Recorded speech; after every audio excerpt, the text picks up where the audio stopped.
Should Christians still keep the Sabbath today? And if yes, what do we do on the Sabbath as Christians?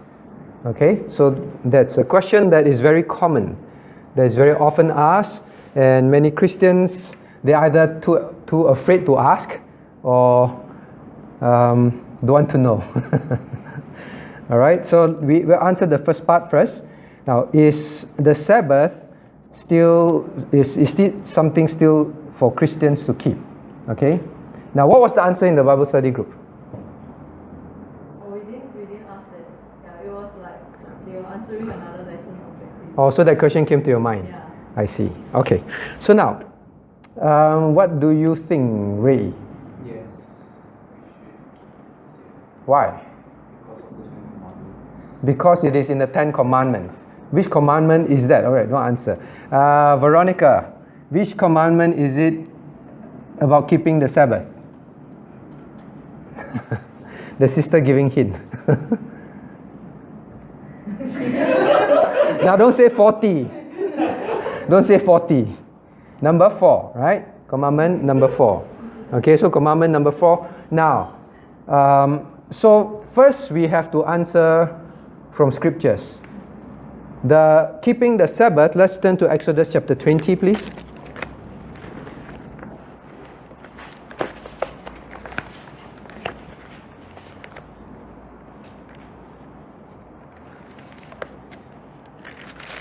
Okay, Exodus chapter 20. Now let us read verses 8 to 11. Verses 8 to 11, reading. Remember the Sabbath day, to keep it holy. 6 days shalt thou labor, and do all thy work. But the 7th day is the Sabbath of the Lord thy God. In it thou shalt not do any work, thou, nor thy son, nor thy daughter, thy manservant, nor thy maidservant, nor thy cattle, nor thy stranger that is within thy gates. For in 6 days the Lord made heaven and earth, and sea, and all that in them is, and rested the 7th day. Wherefore the Lord blessed the Sabbath day, and hallowed it. God bless the reading of His word. Okay, so now here is the 10 commandments given to the children of Israel in Exodus 20. Now you will notice that among all the commandments, the one that have a very long explanation is this one. Okay, among all of them. It is almost as if God knew that one day people said don't need to keep the Sabbath. So when it came to the Sabbath, the Lord expanded it, giving specific reasons for it. Alright, so now if we do not believe in keeping the 10 commandments, then we believe in 9 commandments. Alright, then it is, we pick and choose which commandment we want to believe. That is one problem. Okay, so now we have to understand that the 10 commandments is the moral law. Remember when Christ, when He was on earth, He quoted the commandments. He didn't say 9. He lumped 2 sets, 5 and 5. Okay, the first set is towards God, the second set is towards men. Right, the Lord did not say there's no 4th commandment. So very importantly, we know it's in the 10 commandments. Now, how many kinds of laws are there in the Bible?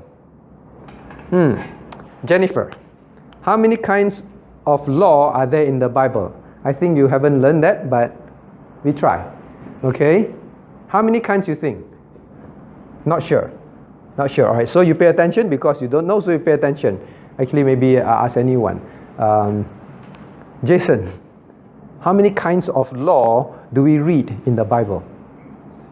2 big sets. What are they? Ceremonial and moral. So when you read the Bible, the law, we must understand which law it is talking about. Otherwise, the Bible ends up contradicting itself. Until we are very clear that when we read the Bible, there are 2 sets. Now, ceremonial. What is moral first? Moral is the 10 commandments. Moral means it doesn't change. Yeah. Yeah, actually there's a 3rd set. All right, the civil law. civil, I won't put slash, but civil, right? Three big sets, but very often these two are quite close. Now, so the ceremonial, civil, moral law.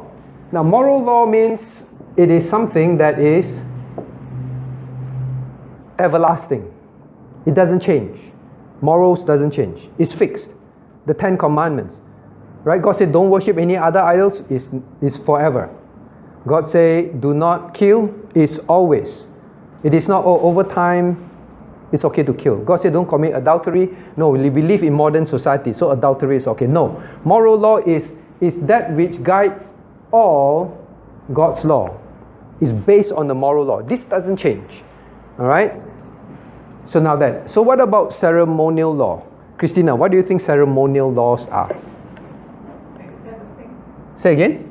Like a Sabbath thing, like a certain set of time that you must observe or something. Okay, so Christina thinks it's like, for example, Sabbath is under ceremonial. But we just read the 10 Commandments. In the 10 Commandments, where was the keeping Sabbath found? In the 4th commandment, right?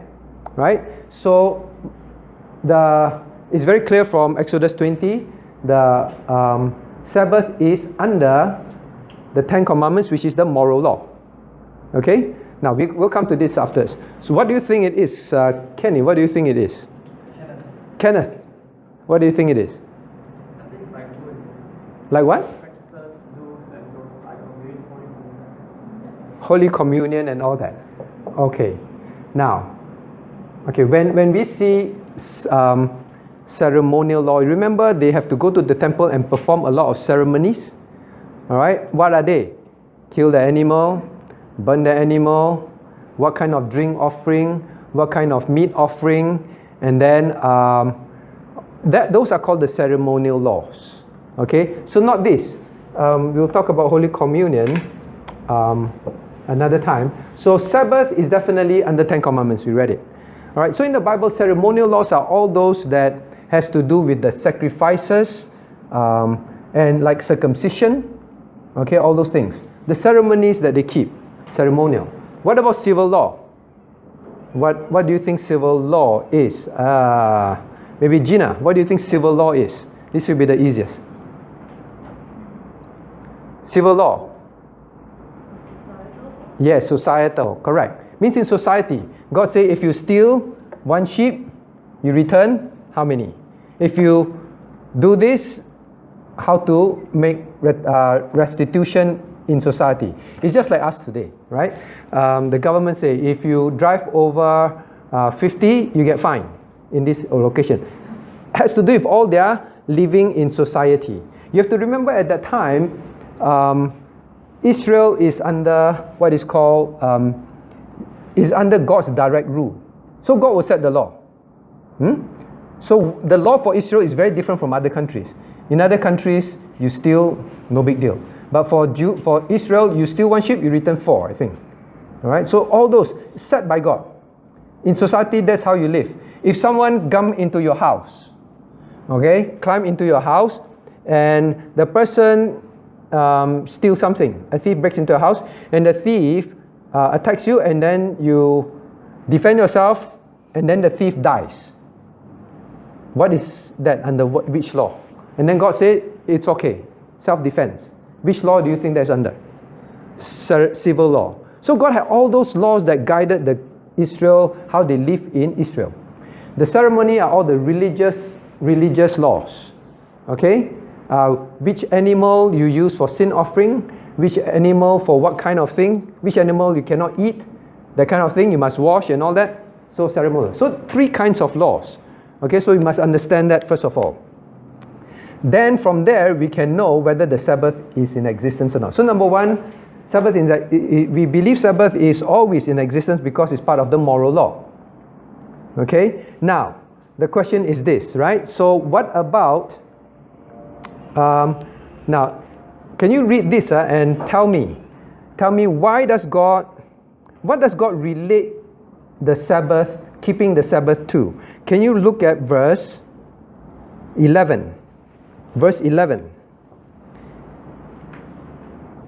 What does God relate the Sabbath law to? Exodus 20 verse 11, sorry. Exodus 20 verse 11. What does God relate the Sabbath to? Xing Yuan. To what? What does God relate the Sabbath to? His creation. Very good. You notice when God talks about the Sabbath, He gives the reason. Now, look at verse 9. Oh, sorry, verse 8. Remember the Sabbath to keep it holy. Then you jump to verse 11, for example. You say 4 in 6 days. 4 means the reason. Now, God is giving you the reason. I tell you to keep the Sabbath. Why? For, the reason is, in 6 days, the Lord made heaven and earth and sea and all that in them is, and rested on the 7th day. Wherefore, again, the Lord blessed the Sabbath day and hallowed it. So God is telling us the reason why we keep the Sabbath. He related it to creation. He created the world in how many days? Jennifer. God created the world in how many days? 6 days, right? 6 days. So God says 6 days, 7th day, rest. And He emphasized 6 days you work, 7th day, rest. So now, God, to make sure that it is something that people understand, it's not something that goes away, He tied it to creation law. Creation law doesn't change. God created and God created. He worked 6 days, He rested 7th day. He related it to His creation law. It's the same as why is man the authority over the wife in the Bible? Why? Again, it's related to the creation of men and women, right? When it's related to creation, God is trying to say this. This is eternal. It doesn't change. You can't just take it out, right? So God explained that. Okay, so because of that, we believe, we are very convicted, we are sure that the Sabbath is not taken away. God meant for it to be kept. Okay, understand? So we cannot be 9 commandments Christians. Right? We can't be 9 commandments Christians. Now, then comes to the question. So those are the 2 reasons why we believe Sabbath in the Bible is meant to exist. Continue.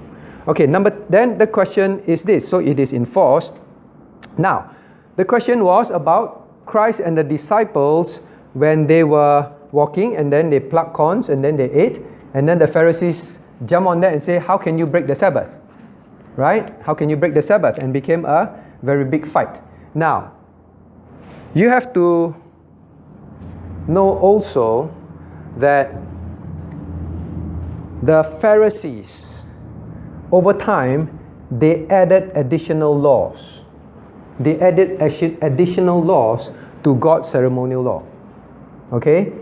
Now, after adding additional, so there are many additional. Like, for example, they added additions like, on Sabbath day, you can sew, but you cannot sew more than how many stitches? Okay? In Sabbath day, so many of these things, all right? So they added themselves. You know why they added it now? Initially, it was out of good intention. They said, we want to make sure that people keep the Sabbath. It's so important. So they're very worried now. If we don't, then let's add some more. Add some more. To make sure, so this is God's law, they keep adding. They add some more, circle around it to protect this. Alright? But they added according to whatever they want. Okay? Out of good intention. Then this lasted until the point things like some of the things that Christ do. You have to remember that every time Christ argued with the Pharisees, He is not saying that there is no more Sabbath. Alright? He's not saying there's no more Sabbath. What is He saying? He's trying to tell them, you misunderstand the keeping of Sabbath. Do you understand what I'm saying? You have misunderstood what keeping the Sabbath is about. You added your own laws, and then when people break your laws, not God's law, you say that they have broken the Sabbath when they have not. Understand? Okay, so Christ, every time Christ argued with them, it is not so much about whether those laws were really breaking the Sabbath law at all. Okay, understand so far? Right? So, for example, you turn to Luke chapter 6.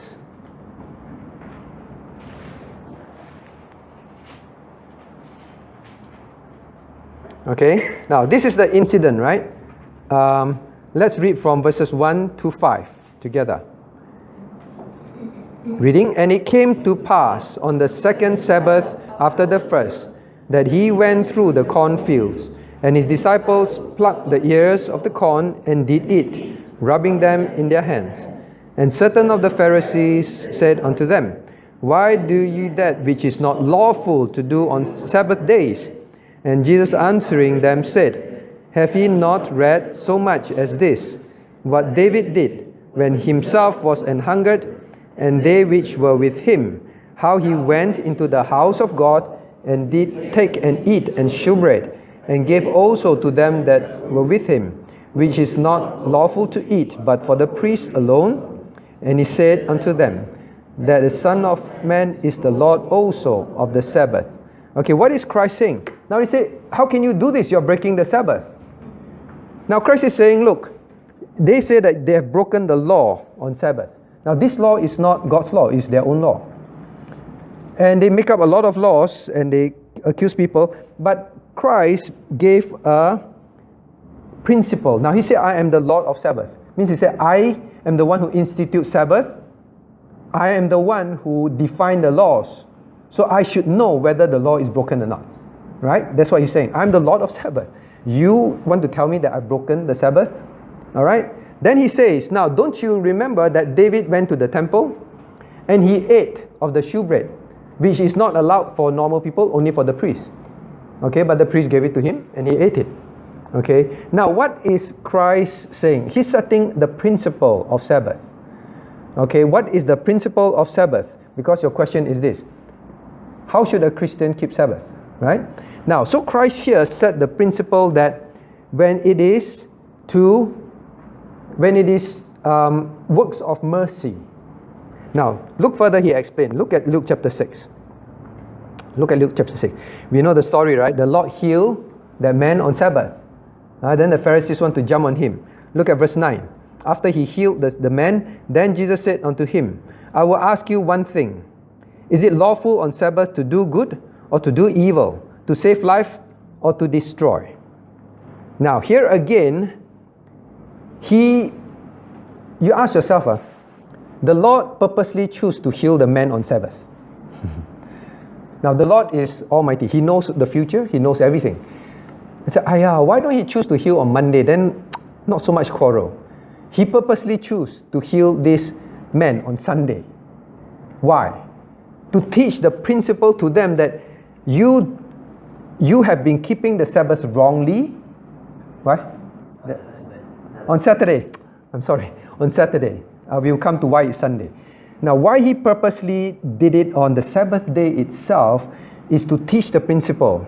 They have been keeping it wrongly, and he wants to use that day to teach them. So the principle that he gave is this: as the Lord of Sabbath, is it lawful on Sabbath to do good or evil? In other words, he's teaching this. The principle of keeping the Sabbath is when it is works of mercy, when it is works of goodness. Okay? If not, we cannot have Bible study, We cannot go old folks home today. Alright? Why do we do that? Why do we go evangelism on next Sunday? Is it next Sunday?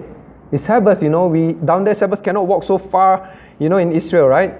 The Jews, the Pharisees, the Jews still keep Sabbath this way. I was told, at least I haven't been there, on Sundays, all the lifts are automatic. Because you cannot press the lift. It's work. So you go to the lift are all automatic, designed to stop on every floor. That day all the light up. So they are not doing work. But then you walk there, right? Then you walk out, right? You walk, right? So they created man-made rules which God did not say. God's principle is works of mercy. That's why even in the temple, works of mercy, they could eat. So can a person work on Sunday? Depends whether it's work of mercy. Alright? For example, doctors. You're on call on Sunday. It's work of mercy. Oh, you're a Christian. Keep the Sabbath. Cannot take any calls. Someone dying on the road. You're the doctor. Cannot, Sabbath cannot. No. In fact, the Lord ridiculed them. He said, who of you, when your animal dropped into the ditch, did not pull it up? And I heal a man, and then you say I broke the Sabbath? You know? So remember, it's works of mercy. Fireman.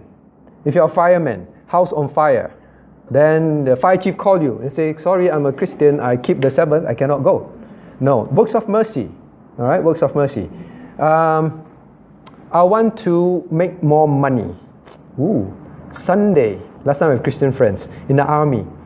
They like to take duties on Sunday. You used to do army, right? Or some of them, they volunteer. Or you're working on Sunday, I do for you, because they get overtime pay. All right, same at work also. We have engineers who love to take jobs on Sunday. All right, and some of them are Christians. Now, is that work of mercy? Maybe to his pocket. Selfish, right? So remember, the Lord said the principle. What is the principle in Exodus? 6 days thou shalt work. 7th rest. Now this work is what work? This work is things that is for your living. You go farm, you farm your ground, you farm your land, right? You plant vegetables, you harvest, all those things. Things to make a living for yourself. He said, I give you 6 days to do that. On the 7th, rest. I rest. On the 7th is the day that I hallowed. I hallowed means I make it holy. I have set it apart for you to worship me. Alright? Now this rest is not, okay, Sunday rest. Okay, come for worship. Okay, I'm going back to sleep the whole day. It's not that kind of rest. It's rest in the Lord. Means I put aside all my worldly pursuits, my troubles, my all these things, and I just want to rest in the Lord. I enjoy coming to worship. I enjoy studying His Word. I go back, I have family worship. All the things that is in the Lord, you rest in Him. That you enjoy His presence. Understand? That kind of thing is not work.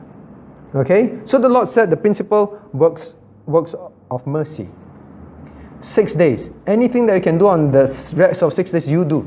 Don't purposely go and take a job that works on Sunday because it makes you more money. So very often people say, in time you will graduate. First of all, you have to be convicted in your heart, not because church teach you. Convicted in your heart that the Sabbath is something that God intended that we keep. He explained it in there. You have to be convicted of that first, number one. Then number two, because of that, then you say, I want to obey the Lord. Right? And then, when you graduate, there will be jobs coming to you. Oh, this job will require you to work on Sunday. Whoa, but the pay is so big. And then, how are you going to choose? If you're a believer, this morning we studied, if any man would follow me, let him deny himself. Self wants the money. Also, if you take this job, wow, promotional opportunity is very good. In fact, actually, if you work on Sunday and work very hard on Sundays, you keep coming to office, I like you, you're a hard worker, I'll promote you. There are some bosses like that. They say, then I go back to work on Sundays. Deny himself, take up the cross. Take up the cross means what? If I get a job offer, this one makes a lot of money, this one, very low job, don't make so much money, then you need to deny self, right? But I get to go to church, worship Him, set the day with the Lord, grow in Him. I choose this. I'm setting this as convictions to you, but you must be convicted that this is, you read it from the scriptures yourself. Okay? That must be your personal conviction. And it has to be because it's in the Bible. If you're a believer, you want to obey God. Now please remember also, God did not set the Sabbath to torture you. To torture you. No, He called it rest. Now this word, Sabbath, is the Hebrew word which simply means rest. Alright? Sabbath means rest. Means go apart. Rest. Why did God institute the Sabbath? God instituted the Sabbath for His children to make sure that His fellowship with them will remain very, very intimate, very close. The Sabbath is instituted for the good of man. For your relationship, your fellowship with God. Please remember that. Don't look at it as a chore. Don't look at it, I have to go to church. If I don't go to church, all my Christian friends ask me why I don't go to church. I must go to church, if not people will criticize me. Okay, I go to church. No, understand the Lord's purpose. He said, it is rest. I rested, you rest. What rest? Now, you remember when the Lord said this to all the other nations around them, it's amazing, no? To them, it's like, what? Are you crazy? These people, they cannot understand. He said, this group of people who are called Israelites, they have very strange beliefs. You know, every Sunday, every Sabbath, which is in the Old Testament, the 6th day, Saturday. Every Sabbath, every week, you know, they stop working.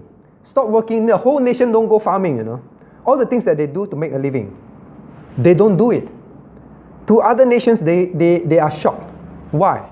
Because to them, farming is very important. If today the weather is good, we are going to do it. They work 6 days. If 7 days is to harvest, they will go and harvest. To them, we want to make as much as possible.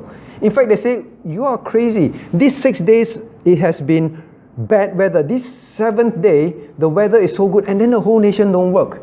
The whole nation don't make money. These people are strange. So you have to understand the Sabbath is very unique to the children of Israel. Now God said that to say, don't worry. I am the Lord your God. You keep the Sabbath and I will take care of everything. So keeping the Sabbath is about faith. Now the Lord tell them, look, all the other nations, to them they have no fellowship with their God. You are my special people, and Christians, you are my children. Every week, you spend that one day with me. You will grow. Now, maybe one day you have boyfriends and girlfriends, or husband and wives who are husband and wives. Now I ask you, you say, whole week we don't talk to each other. Whole week we don't spend time with each other. Whole week, you have friends, right? You're close friends because every week at least one day you go out together, chit-chat together to maintain that friendship, right? Same for parents. Why parents say, every night I want you to see dinner with me. Every weekend I want you to come back and have dinner. Why? Because they say that it keeps the family together. Otherwise you drift apart, right? The Lord said that to keep His close fellowship with His people. That is why He said that day. He said, I know you need to make a living. I said 6 days. You go make a living, but 7th day, keep it with me. Out of love. Okay, so remember that, number one. Number two also is faith, because do you believe that, in fact back then, when they keep the Sabbath, when they have faith in God, faith is not sight, right? Faith is opposite of sight. Sight means, well, today's weather very good, I think I'll do farming. Faith is, today's weather very good, but the Lord asked me to keep it holy, I keep it holy. The children of Israel flourish. The children of Israel were blessed greatly. Who controls weather? God. Who controls the plant can grow? God. Who controls your boss's heart? It's not the CEO, no. It's also God. You have to remember that. For the Christian, you must remember that when you're in the office, it is God that will bless your job, not your boss. But you don't go to work, I don't care about you, boss. God is my boss. Not that kind of thing. You have to know who is working behind. So the children of Israel, when they have faith, God bless them. Keeping the Sabbath is about faith. But at the end of the day, if you keep the Sabbath and then you're poorer than your friends, so all of them live in nice houses, buy big car, then I keep the Sabbath, then my job is so small and then I don't grow rich. Doesn't matter. Right? We don't look for that. Our reward is in heaven. Okay? So what's the principle? You ask, works of mercy for the benefit of others. Now, if you have to be a nurse or a doctor, God calls you to be one, it doesn't mean that you cannot work on Sunday. But you don't purposely go choose a job that works on Sunday in order to make more money.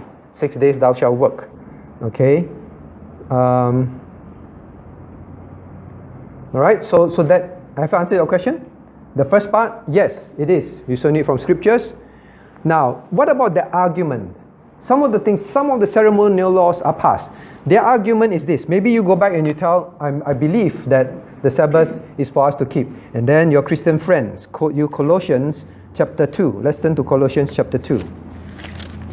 Your Christian friends say, you go to a funny church. Let me read to you.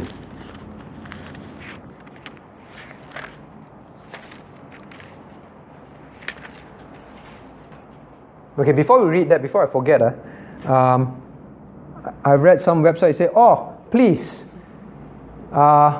We don't believe in keeping Sabbath. All these are laws. Remember, it is not a ceremonial law. It is a moral law. So we have to keep it. Okay? So you say, all these laws. And a whole long list of do's and don'ts. Don't do this, do this, this.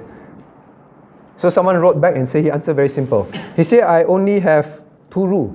Number 1, I will go and worship God and serve Him. Number 2 is anything that I can do on other days, I will do on other days if it is not works of mercy.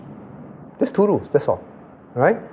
That's why we don't have rule. Oh, we can go old folks home, but cannot drive beyond how many miles. We don't set those. It is work of mercy. Alright? So those are the guiding principles. Alright? So I always tell this joke. Now, mothers, so can you go shopping on Sunday? Xingyuan, can you go shopping on Sunday? Depends if it is necessary. Very good answer. Necessity. So, you don't have children like babies. Or you have a baby. Then your baby have diarrhea that day.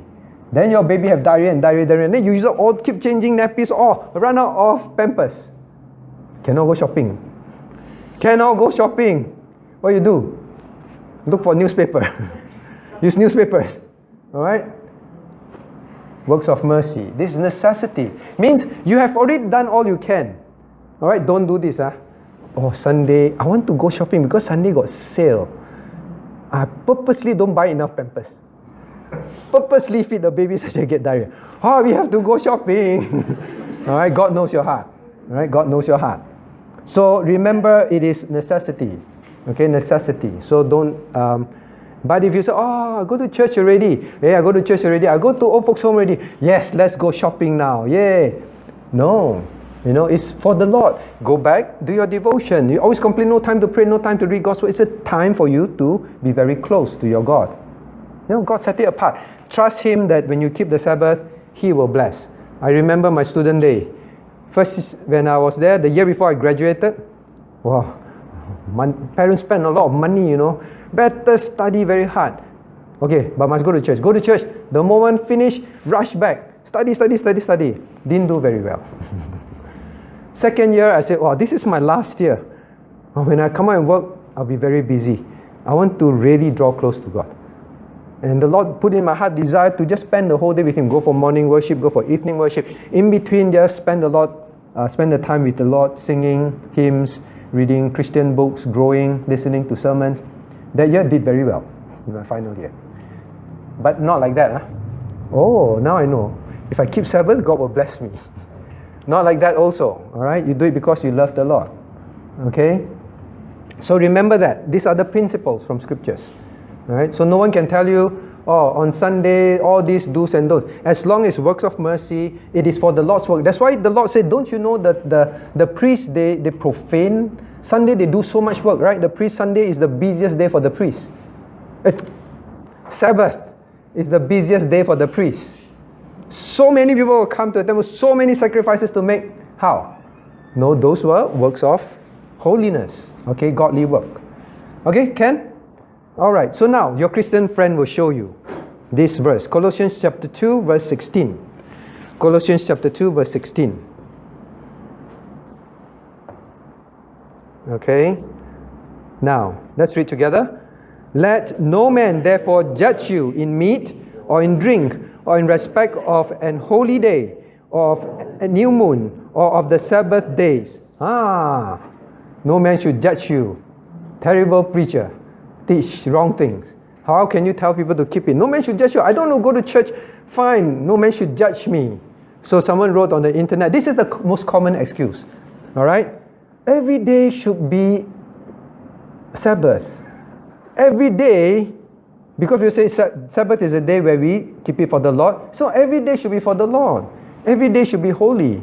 Every day should be close to God. So what's the answer?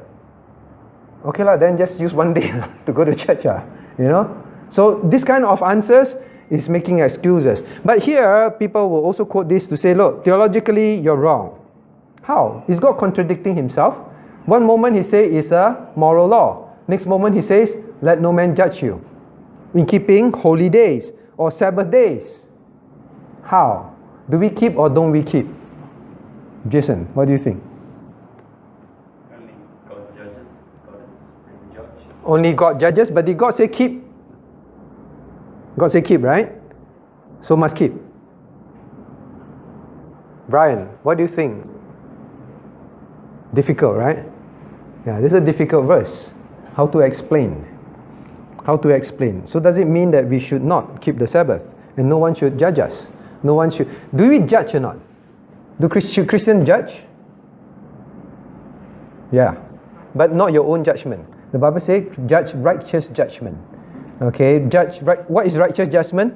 Your standard? No, God's standard, the Bible standard. That's righteous judgment. So if someone refuses, someone wants to break the Sabbath, then you say, please don't break the Sabbath. It's for your good, and you sin against God because you break the fourth commandment. Are you judging the person? Yes, you are. But how are you judging? You're not judging to make yourself feel good. You're judging to tell the person, this is what God says, therefore don't do it.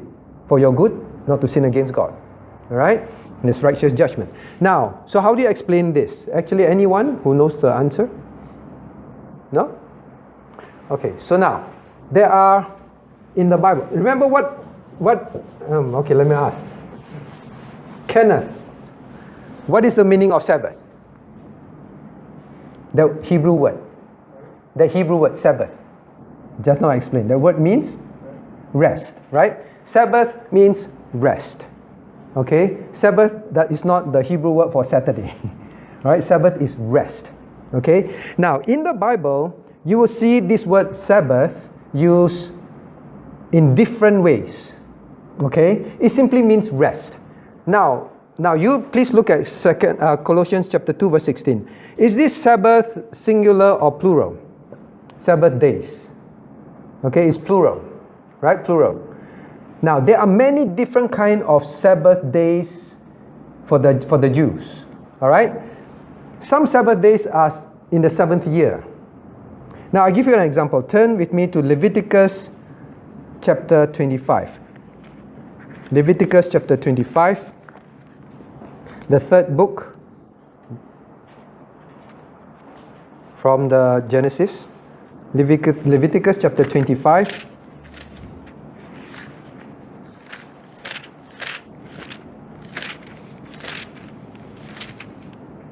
Verse number 8. Okay, Leviticus 25 verse 8. Now let's read together. And thou shalt number 7 Sabbaths of years unto thee, 7 times 7 years, and the saves of 7 Sabbaths of the years shall be unto thee 49 years. Now what is here God saying? God is saying every 7 years, there is a Sabbath year, where it is set apart. Alright? So you see, this is not, the word Sabbath means set aside, stop, rest. In fact, the land must experience rest. God said you must let the land rest. You keep farming. He gave the commandment, let the land rest. And you all stop work that whole year, Yeah. You get the picture? Wait. It's wow, so good, or oh no, the crops will all die. Which one? I don't really care about the crops. So nice, I get to rest. You see, to the people, they spend a lot of money on the farm, and then they plant. Then God gave a command, on the 7th year, you must rest, the land. The whole country will not do any farming. To the children, it's like that. To the parents, how? If all the crops die, they all die, then it's gone. Where are you going to get money the next year? Who's going to feed my children? So children don't have to worry about that. Parents worry, as we can rest the whole year. Now, so it is by faith. So there were many different kind of Sabbaths, understand? So God says now, these Sabbaths, they are the ceremonial Sabbaths. They are not the moral law Sabbath, understand? 7 year, rest the land. Today, do we do that in a country? We don't. The country God wants them to do their ceremonial laws. Understand? They are done away with. So God says, don't ask people to keep all these new moon, holy days. They have many different days that they keep.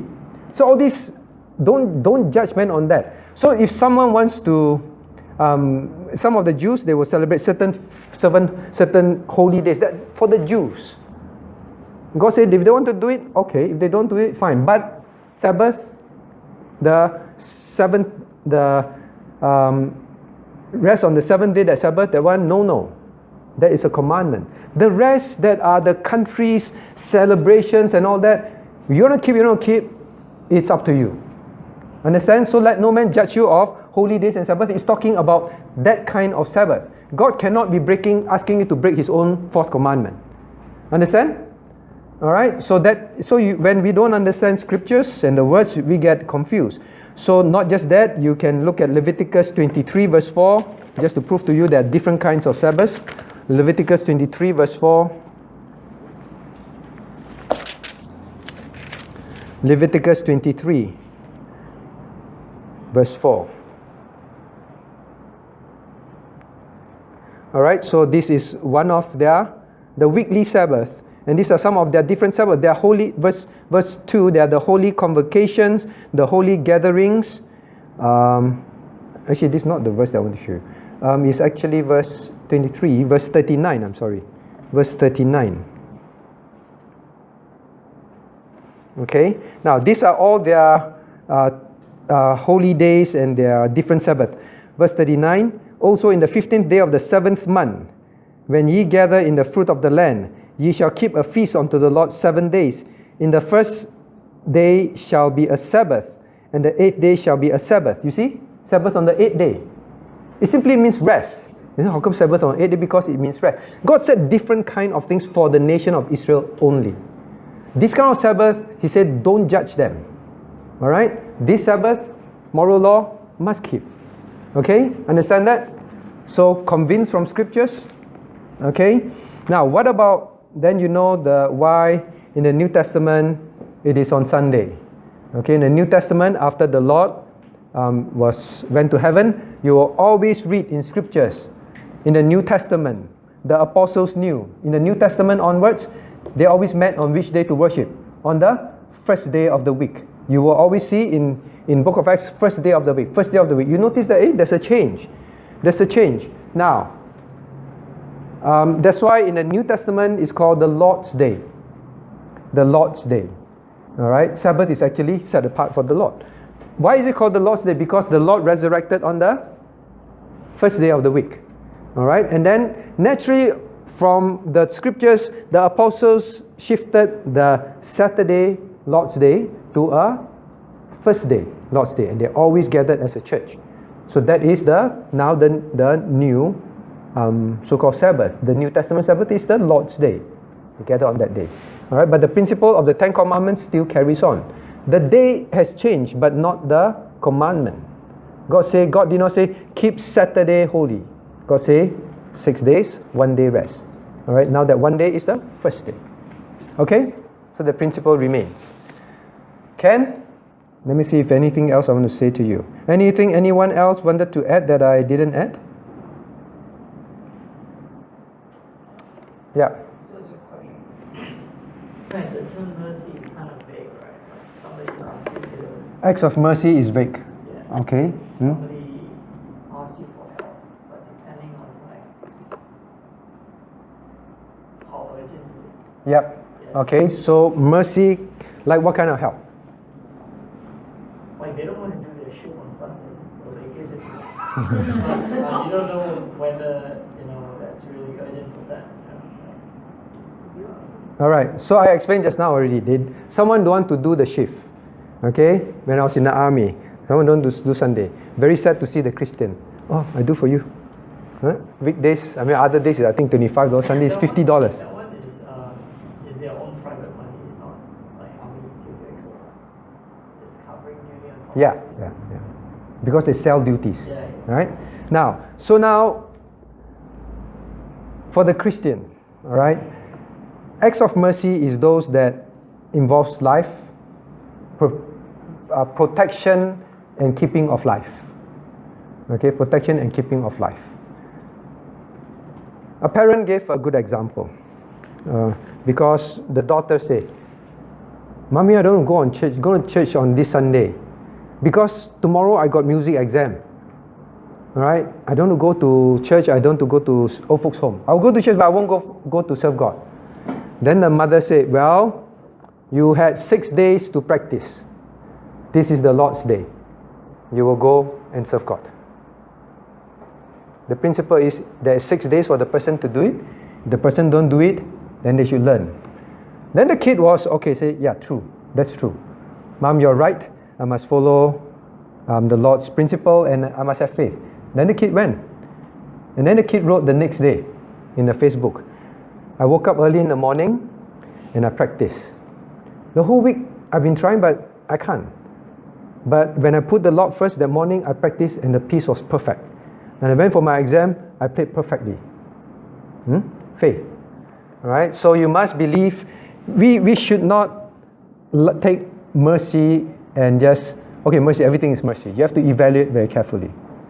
Okay, so as far as possible, 6 days. Anything, the principle is anything that you can do. The 6 days you can study, you study as hard as you can, because Lord, I want to spend the 7th day with you. Those who are boyfriend and girlfriend, one day, you'll be like that, you know. Oh, this Friday I'm going out with her. I want to spend the whole day with her. Oh, I'm going to study very hard the whole week, so that Friday I can go out with her the whole day. Why? Because you're in love with the person, right? Same with the Lord. Lord, Sunday I really want to spend the whole day just worshiping you, learning your word, serving you. Lord, I really love that day.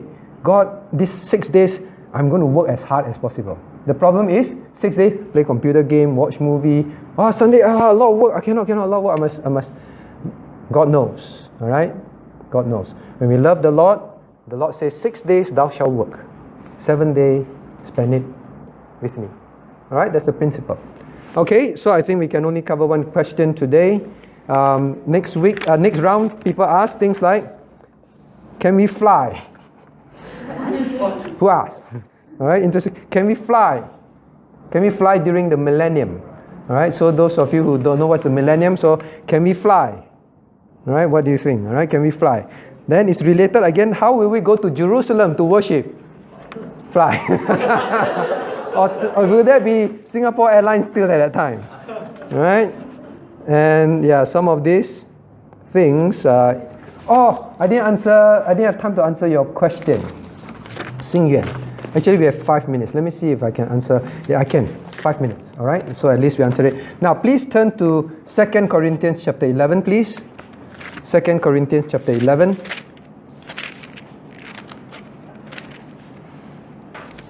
You know, kids ask the most interesting question, but they're always actually very good questions.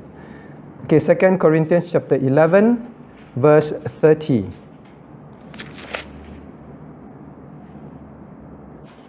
Right. Sorry.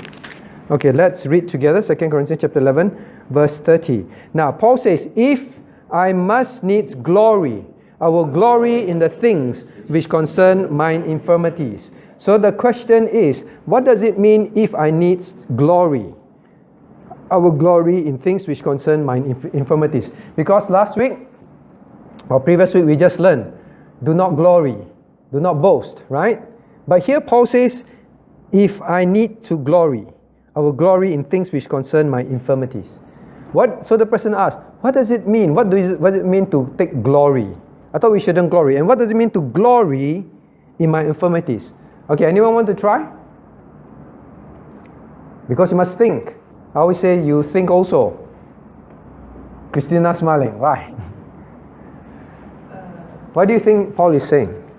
If you need to be proud of something that gives glory to God, then if the things that you think are not good about yourself, then you can praise God for giving you such things that you can give Him the glory that you will overcome it. Right, precisely that. So what Paul is saying, look, he says that, now before that he said this, he said that now all of you like to boast. Okay, all of you like to boast. Alright, if you like to boast, then I will also tell you some things. Okay, now he says, I've been beaten, I experienced close to death, I'm very weak, and I was in the waters. I experienced tiredness, painfulness in verse 27, hunger, cold. He said, I suffer all these things. You know? So he said, now, if I want to glory, as Christina have also rightly interpreted this verse, he said, then I will glory in this. You look at my life. I'm so weak, but yet God used me so mightily. You look at my life. I'm full of sicknesses. I'm so physically weak also. But yet, God enabled me to do the ministry work.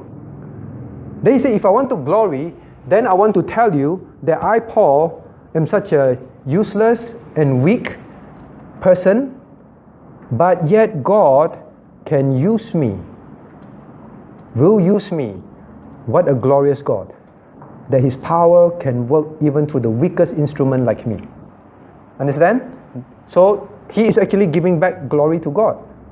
Okay? But Paul is not like us. Many of us are very pretentious. God, I am so weak. God, I'm so stupid. But after that, show off. You know, I'm so stupid, but I did very well in my exam. God help me. Okay? But Paul is really very sincere saying that. So we must learn to be sincere also. Okay? So he was giving glory to God. Xing Yuan answer that. Okay? Glory in infirmities means that. Okay, then you have the second part, which is, maybe I keep that to the next. Which is a good question. Now, how does Paul be so willing to endure and suffer so much for Christ and for the elect's sake? That is taken from 2 Timothy. Paul said, for the elect's sake, I suffer a lot of things. What does he mean? How come he's so willing? How come we are not willing to suffer for Christ like Paul? That's a good question. All right, so we answer that next also. All right, so we will come back next time. I hope the question on Sabbath is very, very, very, very clear in your mind now, and you are able to answer it, and it is your conviction. You live by it. No use knowing, but don't live by it. Okay? Let us pray. What do we have here? Top 5 reasons why church dropouts. What church dropouts say. Why they stop attending church. Now, please remember 66% of, well, I take the American view. They are the most readily available results. They stop attending church at least a year after turning 18. So from